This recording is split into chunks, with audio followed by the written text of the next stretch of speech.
जय हिंद दोस्तों। निंदा से घबराकर अपने लक्ष्य को ना छोड़ें, क्योंकि लक्ष्य मिलते ही निंदा करने वालों की राय हमेशा बदल जाती है।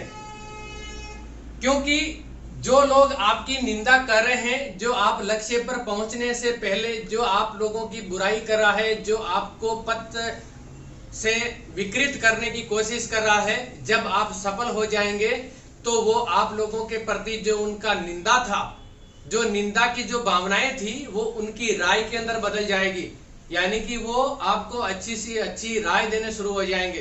अपने जो विचार, अपना जो व्यवहार है वो आपके प्रति बदलकर, और उनकी जो भावनाएं हैं वो निंदा से आपके प्रति राय के अंदर कन्वर्ट हो जाएगी। तो आप अपने निंदा से घबराकर अपने लक्ष्य को ना छोड़ें, क्योंकि निंदा करने वालों की मंजिल हासिल करने के बाद में निंदा करने वालों की राय अक्सर बदल जाया करती है। तो उम्मीद करता हूं आप सभी अच्छे होंगे, आपकी प्रिपरेशन अच्छी चल रही होगी। हम राजस्थान पुलिस और अदर राजस्थान के जितने भी एग्जाम्स और सेंट्रल लेवल के एग्जाम जिसके अंदर जो सेम टॉपिक है, इनकी हम क्लासें कर रहे थे। और इसी के अंदर मैंने कमिटमेंट किया था आप लोगों को कि राजस्थान का जो बजट 23 फरवरी 2022 को जब रिलीज हुआ था, तो उसका मैंने आप लोगों के सामने बताया था कि जो हमारे एग्जाम के अंदर जो क्वेश्चन इंपॉर्टेंट है इस बजट से, जिसका हमारे क्वेश्चन बन सकते हैं, तो हम उन्हीं का जिक्र आप लोगों के सामने करेंगे, ताकि हमारा जो करंट अफेयर से रिलेटेड, जो इकोनॉमिक सर्वे से रिलेटेड, जो बजट से रिलेटेड जितने भी करंट अफेयर के जो क्वेश्चन है, वो हमारे सारे के सारे क्वेश्चन सही हो। और यहाँ से 100% मैं आप लोगों को बता दूं, 5 से 7 क्वेश्चन आपके बिल्कुल सेम टू सेम पूछे जाएंगे। क्योंकि इसी टाइप के क्वेश्चन जो करंट के अंदर जितनी भी योजनाएं, जो बजट, इकोनॉमिक सर्वे कुछ भी जब रिलीज होता है, तो उसके क्वेश्चन है वो हूबहू पूछे जाते हैं। तो मैं आप लोगों से गुजारिश करूंगा कि आप इस क्लास के अंत तक जरूर बने रहें, क्योंकि अगर आप इस क्लास के अंत तक बने रहेंगे तो मैं कोशिश नहीं, मैं आपको 100% दावा कर सकता हूं कि यहाँ से बनने वाले क्वेश्चन आपका एक भी गलत नहीं होगा। और आज मैं जो आप लोगों के सामने क्लास कराऊंगा, इससे एक भी क्वेश्चन बाहर भी नहीं जाएगा इस बजट सेशन से।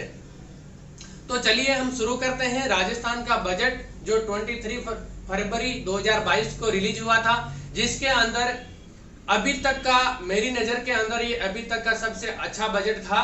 और इसके अंदर काफी सारी घोषणाएं, काफी सारी योजनाओं का क्रियान्वयन और काफी सारी घोषणाओं को उजागर इसके अंदर किया है, जो हमारे एग्जाम के पॉइंट ऑफ व्यू से और दैनिक जीवन के अंदर और समाज और राज्य के विकास के लिए काफी महत्वपूर्ण है। तो हम शुरू करते हैं आज की हमारे इस सेशन के अंदर राजस्थान का बजट एनालिसिस, और हम वही क्वेश्चन करेंगे। हम इस बजट से मैंने पूरे एक एक एनालिसिस करके आपके सामने वही मैं यहाँ पे मैटर प्रस्तुत करूंगा जो आपके एग्जाम के लिए इंपॉर्टेंट है। वैसे तो बजट काफी बड़ा है, 4-5 घंटे का है, लेकिन मैं पूरा 4-5 घंटे आप लोगों के यहाँ ना खींचकर आप लोगों के जो इंपॉर्टेंट है क्वेश्चन, जो आपके एग्जाम के अंदर आने की पूरी प्रबल संभावनाएं हैं, हम वही यहाँ पे सेशन करेंगे। तो चलिए हम ज्यादा टाइम वेस्ट नहीं करते हुए हमारी क्लास की तरफ, हमारे लक्ष्य की तरफ बढ़ते हैं। तो मैं आप लोगों को बता दूं इस बजट, राजस्थान बजट के अंदर क्या क्या घोषणाएं हुई है। तो सबसे पहले अशोक गहलोत प्रथम ऐसे सीएम बन गए हैं, प्रथम ऐसे मुख्यमंत्री बन गए हैं जिन्होंने जेंडर बजट 2012-13, क्योंकि मैं इसमें अंडरलाइन नहीं कर रहा हूं, आप लोगों का स्क्रीनशॉट लेने के लिए आसानी रहे, इसलिए आप लोग मेरे जो वर्ड है उसके अकॉर्डिंग आप बोर्ड पर अपनी नजर बनाए रखें, ताकि आपको समझने के अंदर आसानी रहेगी। तो माननीय मुख्यमंत्री जी अशोक गहलोत ऐसे पहले व्यक्ति बन गए हैं जो जेंडर बजट 2012-13 के अंदर प्रथम घोषणा करने वाले व्यक्ति भी बने हैं। जेंडर बजट कब आया था? 2012-13 के अंदर। उसके बाद में पेपरलेस बजट जो 2021-22 के अंदर लॉन्च हुआ था, और कृषि बजट 2022-23 के अंदर पहली बार लॉन्च किया गया है। तो इन तीनों बजट को लॉन्च करने वाले, पहली बार लॉन्च करने वाले पहले व्यक्ति माननीय मुख्यमंत्री जी श्री अशोक गहलोत जी बने हैं। तो आपके एग्जाम के अंदर अगर क्वेश्चन पूछ लिया जाए कि इन तीनों में से कोई भी एक बजट दे दे, या इन तीनों बजट को दे दे, और पूछ लिया जाए कि इनको प्रथम घोषणा करने वाले मुख्यमंत्री कौन है, तो वो होंगे हमारे अशोक गहलोत जी। इसके बाद में इसके अंदर बहुत सारी योजनाओं का अनावरण किया गया है। तो दूसरी है लिग्नाइट कोयला आधारित तापीय विद्युत परियोजना। ये कहां पर स्थापित की जाएगी? ये गुड्डा बीकानेर के अंदर स्थापित की जाएगी और 125 मेगावाट की ये परियोजना होगी। तो ये काफी इंपॉर्टेंट क्वेश्चन है, आपको मैंने जैसे बताया है सेम ऐसे ही आप इनको लिखते जाना और या इनको याद करना आप, क्योंकि एग्जाम के अंदर सेम टू सेम यहाँ से है जैसे कि जैसे आपको क्वेश्चन फ्रेम किया हुआ 100% मिलेगा। नेक्स्ट है ई वेस्ट रिसाइकलिंग पार्क की स्थापना कहां पर की गई है? तो इसकी स्थापना जयपुर के अंदर की गई है। नेक्स्ट है इंदिरा गांधी शहरी रोजगार गारंटी योजना, इसकी स्थापना कहां पर की गई है और ये किन लोगों के लिए इस योजना का अनावरण किया गया है और इसके अंदर क्या सुविधा दी गई है? तो आप लोग ध्यान रखना, ये शहरी क्षेत्र के अंदर 100 दिन रोजगार की गारंटी स्कीम है, इंदिरा गांधी शहरी रोजगार गारंटी योजना। ये शहरी क्षेत्रों के अंदर मांगे जाने पर 100 दिन का रोजगार गारंटी स्कीम प्रोवाइड करवाएगी इस योजना के तहत। पहले जो मनरेगा चल रही है वो मनरेगा ग्रामीण क्षेत्रों के अंदर एक गारंटी स्कीम है, उसी के तर्ज पर ये जो इंदिरा गांधी शहरी रोजगार गारंटी योजना है ये शहरी क्षेत्रों के अंदर होगी, जिसके अंदर 100 दिन का रोजगार मुहैया करवाया जाएगा। इसके बाद में महात्मा गांधी नरेगा योजना, जो मनरेगा है इसके अंदर पहले 100 दिन रोजगार गारंटी प्रोवाइड करवाने की योजना थी, जिसके अंदर अभी 125 दिन कर दिया गया है। कितना कर दिया गया है? 125 दिन। आपको एग्जाम के अंदर पूछ लिया जाए कि कौन से बजट सेशन के तहत मनरेगा के अंदर 100 दिन से 125 दिन किए गए, तो बजट सेशन 2021-22 के अंदर 22-23 के अंदर किया गया है। और अगर आपको पूछ लिया जाए कि मनरेगा के अंदर 100 दिन को बढ़ाकर कितने दिन कर दिया गया है, तो 125 दिन। यहाँ से घुमा फिरा के आपको किसी भी प्रकार का क्वेश्चन पूछे कोई दिक्कत नहीं है, आपको ये जो मैं बताया है ये आपके माइंड के अंदर होना चाहिए। नेक्स्ट है स्कूली विद्यार्थियों के लिए कोरोना काल के अंदर उनका जो स्कूल का जो लेवल है, जो उनका स्टडी का जो लेवल है वो गिरा है, क्योंकि कम हुआ। जब स्कूल बच्चे जा नहीं पाए तो वो स्टडी कर नहीं पाए, तो इनकी जो रिकवरी करने के लिए इस बजट के अंदर 3 महीने का एक कोर्स लॉन्च किया गया है स्कूली विद्यार्थियों के लिए, उसका नाम है ब्रिज कोर्स। आपको एग्जाम के अंदर पूछ लिया जाए स्कूली विद्यार्थियों के लिए 3 महीने का जो कोर्स जारी किया गया है उसका क्या नाम है, तो ब्रिज कोर्स। या ब्रिज कोर्स की अवधि कितने दिन की दी गई है, तो 3 माह की। आप मेरे वर्ड पर ध्यान रखना, यहाँ से क्वेश्चन आपके किस टाइप से फ्रेम होंगे। नेक्स्ट है हमारा 100 यूनिट बिजली प्रति माह उपयोग करने वालों के लिए, यानी कि कोई भी व्यक्ति जो घरेलू उपभोग के लिए अगर 100 यूनिट प्रति महीने अगर बिजली का उपभोग अगर करता है तो उसको 50 यूनिट बिजली है वो निःशुल्क उपलब्ध करवाई जाएगी। ये घोषणा है जो इस बजट के अंदर की गई है। नेक्स्ट है हमारा बाबा आमटे दिव्यांग विश्वविद्यालय। ध्यान रखना, बाबा आमटे दिव्यांग विश्वविद्यालय ये दिव्यांग जनों के लिए उच्च शिक्षण हेतु एक विश्वविद्यालय स्थापित किया गया है, जिसका स्थान है जामडोली जयपुर। अगर आपको पूछ लिया जाए बाबा आमटे दिव्यांग विश्वविद्यालय की स्थापना कहां पर की जाएगी, तो ये जामडोली जयपुर के अंदर की जाएगी।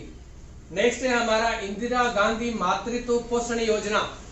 इंदिरा गांधी मातृत्व पोषण योजना, जिसमें दूसरी संतान के जन्म पर 6000 रुपए दिए जाते थे।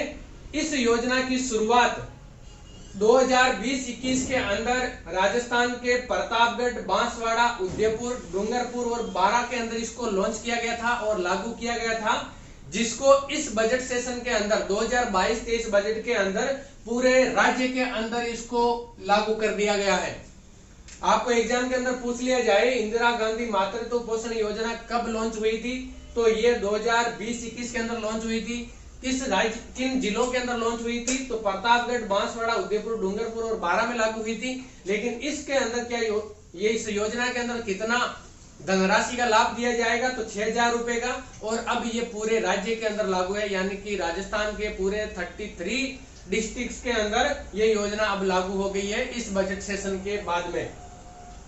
नेक्स्ट है हमारा मुख्यमंत्री चिरंजीवी स्वास्थ्य बीमा योजना।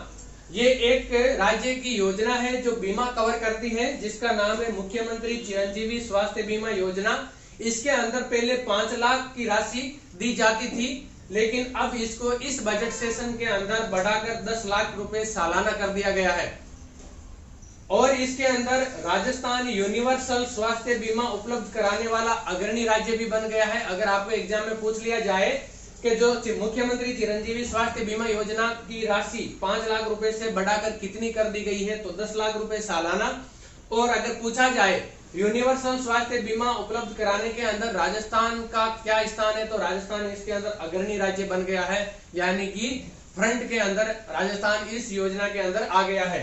इसके अंदर दूसरा साथ ही साथ मुख्यमंत्री चिरंजीवी दुर्घटना बीमा योजना, ये भी एक योजना चलाई गई है। ऊपर वाली स्वास्थ्य बीमा योजना है जो 5 लाख से बढ़ाकर 10 लाख रुपए सालाना कर दिया, और इसी की तर्ज पर मुख्यमंत्री चिरंजीवी दुर्घटना बीमा योजना, जिसके अंदर 5 लाख रुपए का बीमा निःशुल्क प्रोवाइड करवाया जाएगा, ये भी इसके अंदर घोषणा की गई है। नेक्स्ट है हमारा, इस बजट सेशन के द्वारा राजस्थान के अंदर 15 नए मेडिकल कॉलेज स्थापित किए जाएंगे। जो कहां पर किए जाएंगे तो मैं आप लोगों को बता देता हूं। एग्जाम के अंदर आपको यह भी पूछा जा सकता है कि इनमें से कौन सा स्थान ऐसा है जहां पर जो 15 नए मेडिकल कॉलेज बनने थे वो स्थापित नहीं किया जाएगा। ठीक है, तो आप लोगों को ध्यान रखना है। इसके अंदर अलवर के अंदर स्थापित किया जाएगा, बांसवाड़ा में किया जाएगा, बारां, बूंदी, चित्तौड़गढ़, दौसा, हनुमानगढ़, जैसलमेर, झुंझुनू, करौली, नागौर, सवाई माधोपुर, सिरोही, श्री गंगानगर और टोंक, ये जो 15 डिस्ट्रिक्ट है, इन डिस्ट्रिक्ट के अंदर 15 नए मेडिकल कॉलेज की स्थापना की जाएगी। तो आप इसका स्क्रीनशॉट ले लीजिए या इसको नोट डाउन करना चाहे तो नोट डाउन कर लीजिए। मैं यहाँ पर आपको 1 मिनट का टाइम दूंगा, आप नोट कर लीजिए। उसके बाद में हम चलेंगे हमारे इसके आगे के जो इंपॉर्टेंट क्वेश्चन है उनके ऊपर।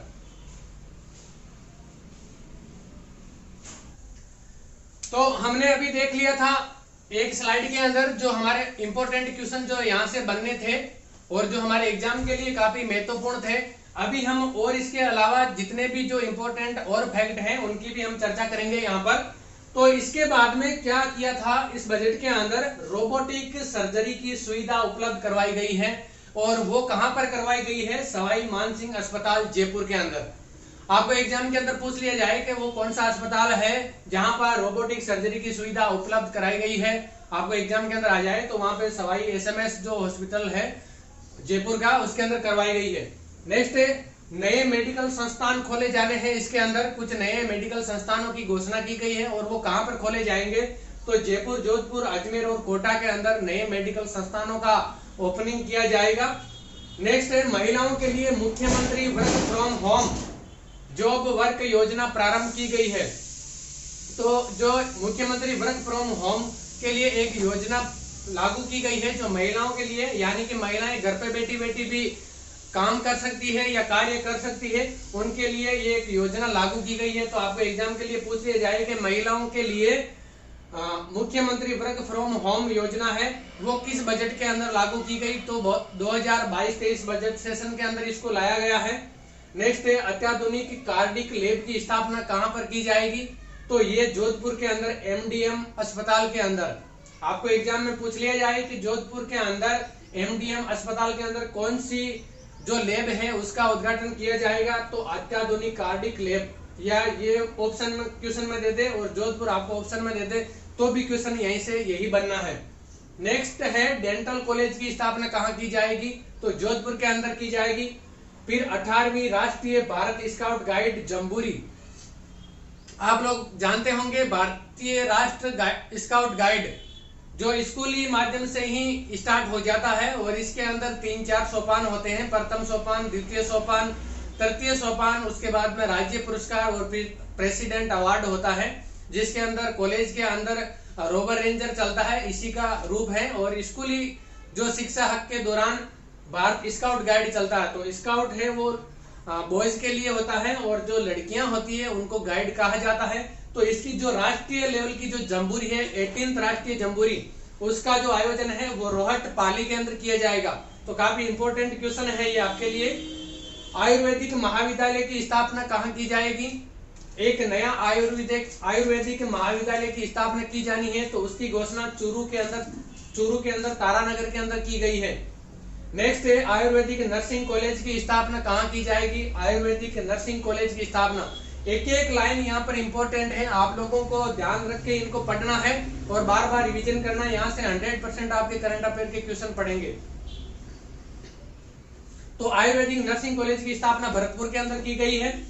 आवासीय पैरा खेल अकादमी की स्थापना। पैरालंपिक जो खेल होते हैं, जो पैरालंप जो लोग होते हैं और जो खेल के अंदर भाग लेते हैं, तो उनके लिए एक अकादमी की स्थापना की जाएगी और उसकी स्थापना के लिए जो घोषणा हुई है वो जयपुर और जोधपुर के अंदर की गई है। फिर नेक्स्ट है Rajasthan high performance sport training and rehabilitation centre की स्थापना की जाएगी और ये सेंटर है जोधपुर के अंदर स्थापित किया जाएगा। नेक्स्ट है शाहजहांपुर से अजमेर तक NH48 और NH448, बरबिलाड़ा Jodhpur NH25, Sikar Bikaner NH11 और NH52 पायलट प्रोजेक्ट के तहत दुर्घटना रहित सड़क के रूप में विकसित किया जाएगा। आपको एग्जाम के अंदर पूछ लिया जाए कि पायलट प्रोजेक्ट के तहत कौन कौन से जो राष्ट्रीय राजमार्ग हैं उनको दुर्घटना रहित सड़क परियोजना के अंदर उनको परफॉर्मेंस या उनका नवीनीकरण किया जाएगा, तो आपका आंसर होगा NH48, 448 Ajmer Shahjahanpur, बरबिलाड़ा Jodhpur NH25, Sikar Bikaner NH11 और 52। ये जो 3 राष्ट्रीय राजमार्ग हैं इनको इस पायलट प्रोजेक्ट के तहत दुर्घटना रहित सड़क के रूप में विकसित किया जाएगा। काफी इंपॉर्टेंट फैक्ट है जो आपके एग्जाम के लिए बहुत ही महत्वपूर्ण है। फिर है नेक्स्ट 2000 महात्मा गांधी अंग्रेजी माध्यम विद्यालय खोले जाएंगे, इंग्लिश मीडियम स्कूल्स खोले जाएंगे जिनका नाम होगा Mahatma Gandhi English medium schools, और ये 2000 स्कूल खोले जाएंगे पूरे, जिनके अंदर 1000 स्कूल हैं वो शहरी क्षेत्र के अंदर खोले जाएंगे और 1000 स्कूल ही ग्रामीण क्षेत्र के अंदर खोले जाएंगे। नेक्स्ट है राजस्थान स्टेट स्पोर्ट्स इंस्टीट्यूट की स्थापना की जाएगी, तो ये स्थापना जोधपुर के अंदर की जाएगी। तो ये थे काफी और इम्पोर्टेंट हमारे क्वेश्चन जो एग्जाम के अंदर सीधे सीधे बजट से पूछे जाएंगे। तो आप इसका स्क्रीनशॉट ले लीजिए, इनको नोट डाउन कर लीजिए, मैं यहाँ पे आपको टाइम देता हूँ इसके लिए। इसके बाद में हम बाकी बचे हुए और जो हमारे फैक्ट हैं इंपॉर्टेंट बजट के उनको हम करेंगे इसके आगे। तो अभी हमने देखा था कुछ बजट के जो इंपॉर्टेंट फैक्ट थे और अभी हम करने जा रहे हैं इसके आगे के और जो हमारे एग्जाम के लिए काफी महत्वपूर्ण वन लाइनर क्वेश्चन फॉर्म में मैंने फ्रेम किया है आप लोगों के लिए, जो आपके एग्जाम के लिए काफी महत्वपूर्ण सिद्ध होंगे। तो जयपुर के जवाहरलाल नेहरू मार्ग क्षेत्र को एजुकेशन हब के रूप में विकसित किया जाएगा। आपको अगर एग्जाम में पूछ लिया जाए कि एजुकेशन हब के रूप में किस जगह को विकसित किया जाएगा, तो जयपुर के जवाहरलाल नेहरू मार्ग इसको एजुकेशन हब के रूप में विकसित किया जाएगा। नेक्स्ट 19 जिलों में 36 कन्या महाविद्यालय खोले जाएंगे और सबसे ज्यादा जो महाविद्यालय है वो जयपुर के अंदर खोले जाएंगे जिनकी संख्या 5 है। तो ये आपको एग्जाम में क्वेश्चन आ सकता है, याद रखना है कि इस बजट के अंदर कितने महाविद्यालयों की खोले जाने की, कन्या महाविद्यालय खोले जाने की घोषणा की गई है या कितने जिलों के अंदर खोले जाने की घोषणा की गई है। नेक्स्ट है मौलाना आजाद विश्वविद्यालय जोधपुर में सामाजिक समरसता व सद्भाव पर शोध हेतु एक सेंटर की स्थापना की जाएगी, जिस सेंटर का नाम होगा centre of excellence and research centre. तो आपको ये याद रखना है, centre of excellence and research ये सेंटर है, कहां पे स्थापित किया जाएगा, तो मौलाना आजाद विश्वविद्यालय जोधपुर के अंदर किया जाएगा। नेक्स्ट है प्रत्येक जिले में सावित्रीबाई फुले वाचनालय की स्थापना की जाएगी। कैरियर काउंसलिंग हेतु दिल्ली के उदयपुर हाउस में 250 कमरों का Nehru youth transit hostel and facilitation centre की स्थापना की जाएगी। ये काफी इंपॉर्टेंट क्वेश्चन है जो आपके एग्जाम के अंदर आने की पूरी संभावना है यहाँ से कि कैरियर काउंसलिंग हेतु दिल्ली के उदयपुर हाउस में कौन से सेंटर की स्थापना की गई है, तो ये Nehru youth transit hostel and facilitation centre की स्थापना की गई है। Rajiv Gandhi knowledge service and innovation hubs की स्थापना कहां पर की जाएगी, तो जयपुर, जोधपुर और कोटा के अंदर की जाएगी। नेक्स्ट है विज्ञान केंद्र की स्थापना कहां पर की जाएगी, तो बीकानेर, भरतपुर और कोटा के अंदर विज्ञान केंद्र की स्थापना की जाएगी। फिर नेक्स्ट है राजस्थान फाउंडेशन एक करके इसकी संस्था की स्थापना की जाएगी, जो क्या काम करेगी, राजस्थानी प्रवासी जो प्रवासी राजस्थानी लोग हैं उनको पुनः अपने देश की मिट्टी से जोड़ने हेतु प्रेरित करने के लिए ये एक राजस्थान फाउंडेशन कार्य करेगी, जिसके कारण से उनको अपनी मिट्टी से जुड़े रहें और ऐसी ही गतिविधियों के माध्यम से उनको अपनी मिट्टी से जोड़ने हेतु प्रेरित करने का कार्य ये राजस्थान फाउंडेशन संस्था करेगी। राज्य में 32 औद्योगिक क्षेत्रों की स्थापना की जाएगी नए। तो आपको एग्जाम में पूछ ली जाए कि राज्य के अंदर बजट 2022-23 के अंदर कितने औद्योगिक क्षेत्र स्थापित करने की घोषणा की गई है, तो 32 औद्योगिक केंद्र या औद्योगिक क्षेत्र स्थापित किए जाएंगे। फिर ये मल्टी स्टोरेज औद्योगिक कॉम्प्लेक्स की स्थापना कहां पर की जाएगी, तो ये पहले है सलारपुर ग्रेटर भिवाड़ी के अंदर, दूसरा है बोरानाडा जोधपुर के अंदर इनकी स्थापना की जाएगी, और इसी के साथ में इनलैंड ड्राई पोर्ट की स्थापना की जाएगी, साथ ही साथ मल्टी स्टोरेज औद्योगिक कॉम्प्लेक्स के साथ में, तो इसकी स्थापना जोधपुर के अंदर की जाएगी। तो ये काफी सारे पॉइंट इंपॉर्टेंट हैं आपके एग्जाम के लिए। नेक्स्ट है petroleum chemicals and petrochemicals investment region की स्थापना कहां पर की जाएगी, तो पचपदरा बाड़मेर, यहां पर इस इन्वेस्टमेंट रीजन की स्थापना की जाएगी। Petroleum chemicals and petrochemicals investment region. Next है CISF central industrial security force, इसकी तर्ज के ऊपर राजस्थान के अंदर एक राजस्थान इंडस्ट्रियल सिक्योरिटी फोर्स की स्थापना की जाएगी, जिसके अंदर 2000 पदों पर भर्ती करने की इसके अंदर घोषणा की गई है। तो ये बेरोजगार युवाओं के लिए और जो विद्यार्थी प्रिपरेशन कर रहे हैं इनके लिए एक काफी इंपॉर्टेंट बात है कि इनको रोजगार मिलेगा। 2000 पदों की इसके लिए घोषणा की गई है, और ये औद्योगिक क्षेत्र है जो राजस्थान के, इनकी सिक्योरिटी करेगी ये RISF। तो आप इसका स्क्रीनशॉट ले लीजिए या इनको नोट डाउन कर लीजिए, मैं आपको टाइम दे रहा हूं। इसके बाद में हम करेंगे जो बाकी बचे हुए हमारे बजट से रिलेटेड महत्वपूर्ण और पॉइंट। सामान्य वर्ग के आर्थिक कमजोर वर्ग परिवारों के लिए आर्थिक उन्नति हेतु EWS कोष बनाया जाएगा। ये हमारे नेक्स्ट आगे के और इम्पोर्टेंट फैक्ट जो बजट के अंदर घोषणा की गई है जिनकी। तो इसके बाद में इंदिरा रसोइयों की जो संख्या है ये 358 से बढ़ाकर इस बजट के अंदर इनकी संख्या 1000 कर दी गई है। तो आपके एग्जाम के अंदर पूछ लिया जाए कि इंदिरा रसोइयों की संख्या 358 से बढ़ाकर कितनी कर दी गई है, तो इनकी संख्या 1000 कर दी जाएगी इसके अंदर। फिर नेक्स्ट है हमारा पालनहार योजना के अंदर, जो पालनहार योजना जो चल रही है राज्य सरकार की, उसके अंदर 0 से 6 आयु वर्ग के अनाथ बच्चों को मिलने वाली जो सहायता राशि है, इस सहायता राशि को 1500 रुपए, और जो 6 से 18 वर्ष के जो अनाथ बच्चे हैं उनको 2500 रुपए ये सहायता राशि उपलब्ध करवाई जाएगी। नेक्स्ट है राजस्थान के गैर अनुसूचित जनजाति क्षेत्र के छात्र छात्राओं के लिए जोधपुर में जनजाति आवासीय विद्यालय स्थापित किया जाएगा। आपको एग्जाम के अंदर पूछ लिया जाए कि राजस्थान के अंदर गैर अनुसूचित जनजाति क्षेत्र के छात्र छात्राओं के लिए जनजातीय आवासीय विद्यालय कहाँ स्थापित किया जाएगा, तो जोधपुर के अंदर। नेक्स्ट है प्रत्येक विधानसभा क्षेत्र में सड़कों के कार्य हेतु जो राशि 5 करोड़ पहले दी जाती थी उसको अभी इसके अंदर बढ़ाकर 10 करोड़ कर दी गई है। जो विधानसभा को सड़कें सुधारने के लिए जो राशि आवंटित की जाती थी, पहले 5 करोड़ की जाती थी, अभी उसकी जो राशि है बढ़ाकर 10 करोड़ कर दी गई है। नेक्स्ट है प्रदेश के दुर्गम दूरस्थ और पिछड़े क्षेत्रों में व्यवस्थित आधारभूत संरचना वे ग्रामीण विकास के लिए मुख्यमंत्री क्षेत्रीय ग्रामीण विकास योजना चलाई जाएगी, जिसके तहत जो दूरस्थ क्षेत्र हैं, जो पिछड़े हुए क्षेत्र हैं, जो दुर्गम क्षेत्र हैं, जहां पर विभिन्न प्रकार की आधारभूत संरचनाएं ग्रामीण विकास के लिए ये एक योजना मुख्यमंत्री क्षेत्रीय ग्रामीण विकास योजना लाई जाएगी और इसके तहत इन क्षेत्रों का विकास किया जाएगा। नेक्स्ट है विकास प्राधिकरण का गठन किया जाएगा, एक जो कहां पर किया जाएगा, उदयपुर और कोटा के अंदर विकास प्राधिकरण की स्थापना की जाएगी। नेक्स्ट है राजस्थान स्मार्ट सिटी योजना, जो स्मार्ट सिटी योजना चल रही है उसके तहत आगामी जो 2 वर्ष है इनके लिए समग्र विकास हेतु कुछ जो संभाग मुख्यालय और कुछ जो शहर हैं उनको चुना गया है इसके अंदर आगामी 2 सालों के लिए। तो उसके अंदर जोधपुर, बीकानेर, भरतपुर ये संभाग मुख्यालय, इनको इस योजना के तहत विकास किया जाएगा इनका, और इनके अलावा अलवर, भीलवाड़ा और चित्तौड़गढ़ जो शहर हैं उनका भी आगामी 2 वर्षों के लिए राजस्थान स्मार्ट सिटी योजना के तहत विकास किया जाएगा।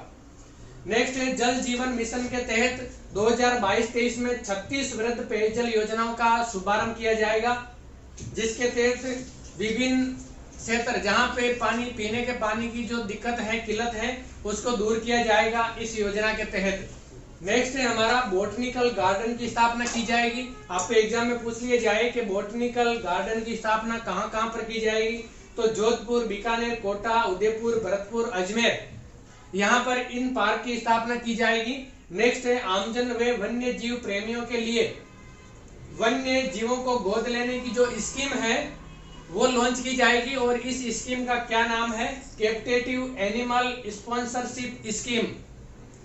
ये आपको याद रखना है, कैप्टिव एनिमल स्पॉन्सरशिप स्कीम किसके लिए लॉन्च की गई है, तो ये स्कीम है आमजन और वन्य जीव प्रेमी, जो भी वन्य जीवों से प्रेम करते हैं, वन्य जीवों को पालना चाहते हैं, उनकी देखभाल करना चाहते हैं, ऐसे लोगों के लिए वन्य जीवों को गोद लेने की एक स्कीम है, जिसके तहत वो वन्य जीवों को गोद ले सकते हैं और उनकी देखभाल कर सकते हैं। तो ये scheme captive animal sponsorship scheme के तहत वो ऐसा कार्य कर सकते हैं।